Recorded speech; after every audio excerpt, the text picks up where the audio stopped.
আসন্ন নির্বাচন ঘিরে পটুয়াখালী ৪ আসনে তৈরি হয়েছে নতুন সমীকরণ।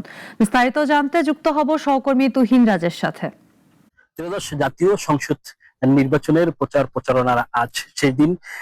ইতিমধ্যেই প্রার্থীরা ভোটারদের ধারা ধারা যাচ্ছেন, দিচ্ছেন নানান প্রতিশ্রুতি।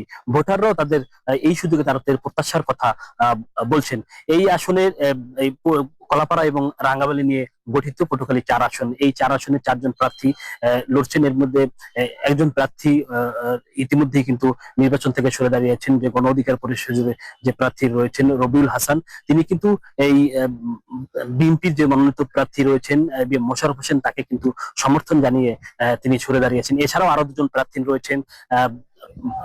ইসলামী আন্দোলনের যে মনোনীত প্রার্থী হাত পাকার প্রতীক নিয়ে লড়বেন মোস্তাফিজুর রহমান, এবং বাংলাদেশ জামাত ইসলামের ১১ দলীয় জোটের যে প্রার্থী খেলাফত মজলিসের প্রার্থী রয়েছেন ডাক্তার জহিরুদ্দিন আহমেদ।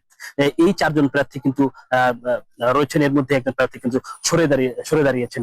ভোটাররা বলছেন যে এবারে নির্বাচনে যারা আসলে দেশের জন্য, দেশের উন্নয়নের জন্য কাজ করবেন, এমন প্রার্থীকে কিন্তু তারা বেছে নেবেন। আপনাকে একটা তথ্য জানিয়ে রাখতে চাই, পটুয়াখালী ৪ আসন কিন্তু একটি গুরুত্বপূর্ণ আসন। এই আসনে রয়েছে পায়রা সমুদ্র বন্দর এবং পায়রা তাপবিদ্যুৎ কেন্দ্র, এবং যে পর্যটন এলাকা রয়েছে কুয়াকাটা। এই আসনে কিন্তু গুরুত্বপূর্ণ আসন বলা হয়।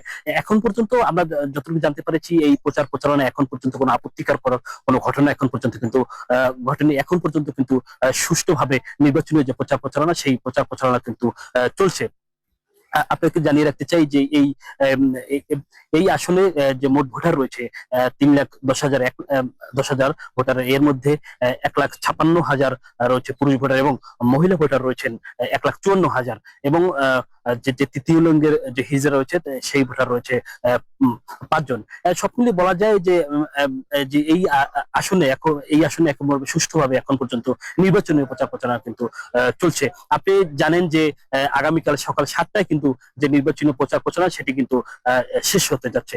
তো এই ছিল উপজেলা চত্বর থেকে আমার কাছে সব শেষ।